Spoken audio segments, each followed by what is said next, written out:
नमस्कार। बिहार में digital media का जनक भारत लाइव देख रहे हैं। भारत लाइव में आप अपना पसंदीदा शो रातों रात देख रहे हैं। भारत लाइव के बारे में एक बात तो अब मील का पत्थर बन के सबके सामने आ गई है कि भारत लाइव जो खबर दिखाती है वो सत्यता से परिपूर्ण होती है। भारत लाइव की टीम ने आपको सीरीज में एक खबर दिखाई थी कल के रातों रात में। आपको बताया था कि किस प्रकार से लालू प्रसाद यादव से मीटिंग हुई है और मीटिंग में कौन कौन लोग किस घटक दल के शामिल थे और उस मीटिंग के बाद बिहार में क्या होने जा रहा है, किस चीज को लेकर के मीटिंग थी। चलिए अब इसी कड़ी को आगे बढ़ाने का समय है। लालू प्रसाद यादव जी तैयार हैं, तेजस्वी यादव का सरकार बनाने के लिए तैयार है। लेकिन जब सरकार बनते बनते जब बिहार विधानसभा चुनाव 2020 के बाद नतीजे के बाद रह गई थी तो उसमें एक बात की कमी थी, लोगों के साथ की।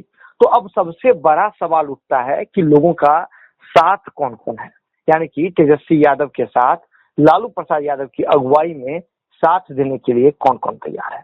हमारे साथ बिहार की राजनीति के दिग्गज पत्रकार विश्लेषक विजय मिश्र बाबा मौजूद हैं। तो बाबा, सबसे बड़ा सवाल है और सबसे पहला ये सवाल है कि अगर तेजस्वी यादव को सरकार बनाना है, लालू प्रसाद यादव जी इसको लेके तैयार दिख रहे हैं, उत्साहित दिख रहे हैं, तो अब साथ देने के लिए कौन कौन तैयार है, ये बड़ी बात है बाबा। सुमन, पहले तो भारत लाइव के दर्शकों का बहुत बहुत अभिनंदन करते हैं, स्वागत करते हैं कि आप हम पर भरोसा करते हैं और इतना प्यार हमें दे रहे हैं, इसके लिए हम अभिभूत हैं। अब हम आते हैं अपने जो मेन काम है, हमारा काम है हम बिहार की राजनीति का वो ट्रेंड सेट करते हैं जो सुबह 7 बजे से लेकर के रात के फिर दूसरे दिन के 7 बजे तक का पूरा मिजाज सेट करती है। और बिहार की राजनीति का वो एक अलग तरह का विश्लेषण होता है। इस विश्लेषण को सुनने के लिए आप सब लगातार इंतजार करते रहते हैं। हम आज जो विषय लेकर के आए हैं उस विषय में कोई कुछ नयापन नहीं है, लेकिन नया बहुत कुछ है। कुछ नाम है, कुछ ऐसी बातें हैं जो आपको हमारी बातों को पूरे विश्वास के साथ स्वीकार करने के लिए मजबूर करेंगे।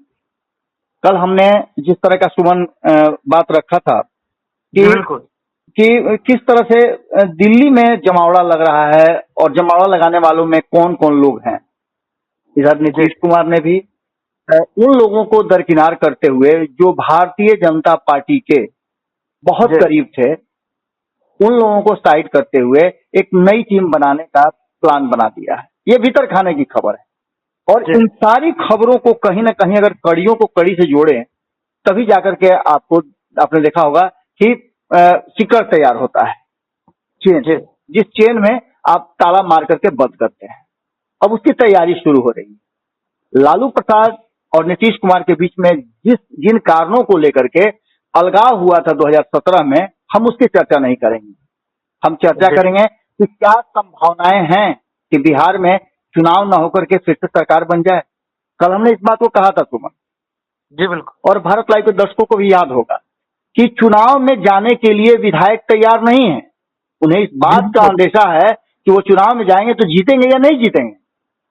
अब ऐसी स्थिति में कोई दूसरा रास्ता निकालना होगा और वो दूसरा रास्ता लालू प्रसाद के बिना नहीं निकल रहा है। चाहे वो इधर रहें या उधर रहें, लेकिन रास्ता तो लालू प्रसाद के पास ही है। सबसे बड़ा दल भी है और अभी जो वर्तमान परिस्थिति चल रही है उसमें एनडीए के बीच और एनडीए के साथियों के बीच बहुत तरह की समस्याएं खड़ी हो रही हैं। आपको याद होगा किस तरह से भारतीय जनता पार्टी पर हमलावर है जदयू के लोग, किस तरह से जीतन राम मांझी हमलावर है, किस तरह से मुकेश सहनी ने बहुत सारी बातें कह दी, जबकि कहा जाता है कि वो भारतीय जनता पार्टी खेमा के हैं।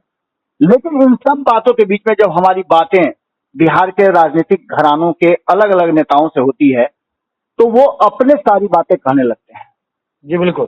आपने सुना होगा, एक बड़ी पुरानी कहावत है और इस कहावत को अब्दुल कलाम ने भी कहा था कि सपना देखिए तो अपने औकात के हिसाब से देखिए जिसे वो आप पूरा कर पाइए। तो एक सपना तो जरूर है, अगर आरजेडी ये सपना देख रही है कि वो सत्ता में आ जाए और अपनी सरकार बना ले तो उसका सपना कोई गलत नहीं है, क्योंकि सबसे बड़ी पार्टी है।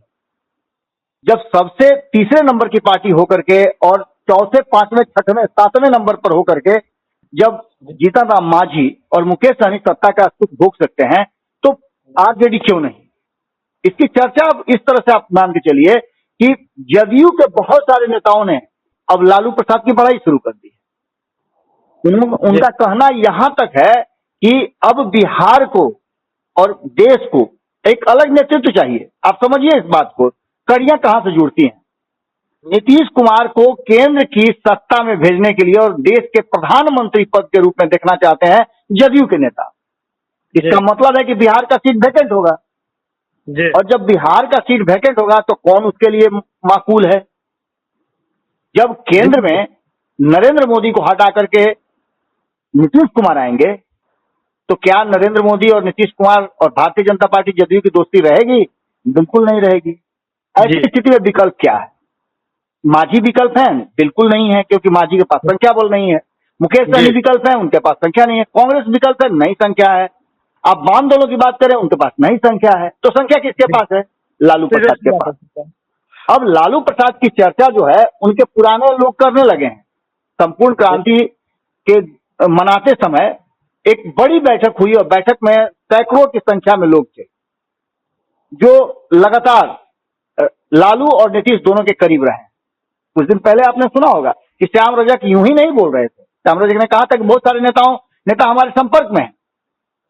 एक मीटिंग की भी बात सामने आई, और जब हमने इस पूरे मुद्दे पर मृत्युंजय तिवारी से पूछा तो आपको पता है उन्होंने क्या कहा कि सब बात हम ही से खुलवा लीजिएगा, आपके पास तो बहुत सारी जानकारियां हैं, आप लगातार खबरों में दे रहे हैं।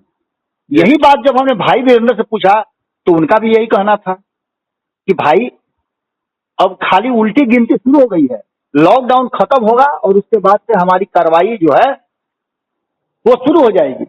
इसका मतलब है कि कहीं ना कहीं भीतर खाने में चर्चा चल रही है जी, और हमारी बातों पर भी मोहर लग रही है जी। सुमन, ये तो बात हम कर रहे हैं भारतीय जनता पार्टी से अलग, आरजेडी और जेडीयू की, लेकिन आपको बता दें कि जब हमारी बात इसी मुद्दे पर अन्य दलों से होती है, मुकेश सहनी कुछ बोलने के लिए तैयार नहीं है, लेकिन भीतर ही भीतर उनकी मुलाकात जो होती है मांझी से, और मांझी उनके हिस्से का भी बात अगर अपने से कहते हैं तो आप समझ लीजिए कि तैयारी तो उनकी भी है। नहीं, पंचायत वाले मुद्दे पर जब पंचायत प्रतिनिधियों का कार्यकाल एक्सटेंड करने की बात थी तो जीतन राम मांझी जी ने और मुकेश सहनी जी ने दोनों एक सुर में सरकार के जो डिसीजन थे उसका विरोध किया था। उस पर जो है थोड़ी नाराजगी दिखाई थी, जाहिर की थी। जिससे साफ तौर पे दिखता है मुलाकात होना, एक साथ एक बात को रखना, एक पटल पर रखना, इससे कहीं ना कहीं अंदेशा जो है, जो इशारा जो है वो साफ दिखता है कि मांझी और मुकेश सहनी, मांझी और मल्ला साथ है जी। आप बिल्कुल सही कह रहे हैं सुमन, आपने अच्छा याद दिलाया। इसके साथ ही प्रधानमंत्री की तस्वीर को लेकर के भी दोनों ने एक स्वर में बोला था। दोनों ने इस बात को कहा था कि आखिर वैक्सीन के सर्टिफिकेट पर प्रधानमंत्री की तस्वीर क्यों, ये भी एक बड़ा बात था। और इससे भी बड़ी बात अब हो रही है कि आपने देखा कि अब कहा जा रहा है ये कि कहीं ना कहीं जो टुन्ना पांडे प्रकरण है वो यूं ही नहीं है, वो एक गहरी साजिश और रणनीति का हिस्सा है। ये ऐसा हिस्सा है जिसमें टुन्ना पांडे को शहीद करके भारतीय जनता पार्टी और जदयू के बीच में जो खटास है उसको बढ़ाने का प्रोग्राम था। भारतीय जनता पार्टी इस बात को समझ गई कि अगर टुन्ना पांडे को अविलंब नहीं निकालते हैं तो सरकार आज की आज चली जाएगी, क्योंकि हाथ काटने, उंगली काटने तक की बात हो गई। इससे भी बड़ी बात है सुमन कि साफ तौर पे, हालांकि देखिए राजनीति में संकेत बहुत बड़ी चीज होते हैं, और जो सामने से कहा जाता है वो जरूरी नहीं है। अगर हम कहें कि हम मिट्टी में मिल जाएंगे, हम फलाने के साथ नहीं जाएंगे, तो इसका मतलब ये नहीं होता कि हम नहीं जाएंगे। इसका संकेत ये भी हो सकता है कि हम जाएंगे ही जाएंगे जी।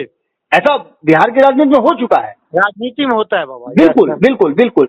अब इन सब बातों में टुन्ना पांडे को शहीद तो भारतीय जनता पार्टी से कराया गया, लेकिन उनका जो उनसे हमारी बातचीत हुई तो उन्होंने कई बातें रखी।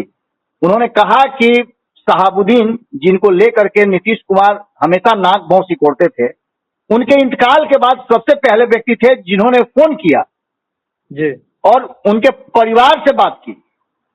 अब ये भीतर खाने की बात है, हालांकि इन बातों को हम पूरी तरह से स्थापित नहीं करते हैं, लेकिन अगर ऐसा हुआ नहीं तो फिर जदयू के नेता तुरंत वो लोग के पटना आते ही कैसे उनके घर पे पहुंच गए और निकलने के बाद बहुत कुछ कह गए कि हमारी बात इनसे हो चुकी है, संभावनाएं अनंत हैं। इन सारी बातों को लेकर के अब बिहार की राजनीति में एक चीज तो पक्का नजर आ रहा है कि जहां एक तरफ भारतीय जनता पार्टी और नरेंद्र मोदी का जो ऑरा था वो धीरे धीरे कम होता नजर आ रहा है। जी जिस तरह से ममता बनर्जी ने एक्सपोज कर दिया, मुझे तो पता चला है, हालांकि अभी पुष्ट खबर नहीं है, लेकिन मुझे पता चला है कि ममता बनर्जी ने वैक्सीन सर्टिफिकेट पर प्रधानमंत्री की तस्वीर बंगाल में हटा दी है और अपनी तस्वीर लगा रही है।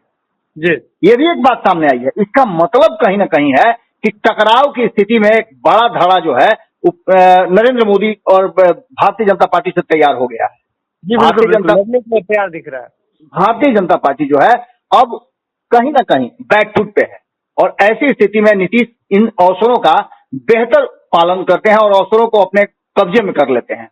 हो सकता है कि जो बातें हो रही हैं, लालू प्रसाद के जन्मदिन को भी कहा जा रहा है कि वो एक दिन होगा जिस दिन बहुत कुछ बिहार की राजनीति में होने वाला है।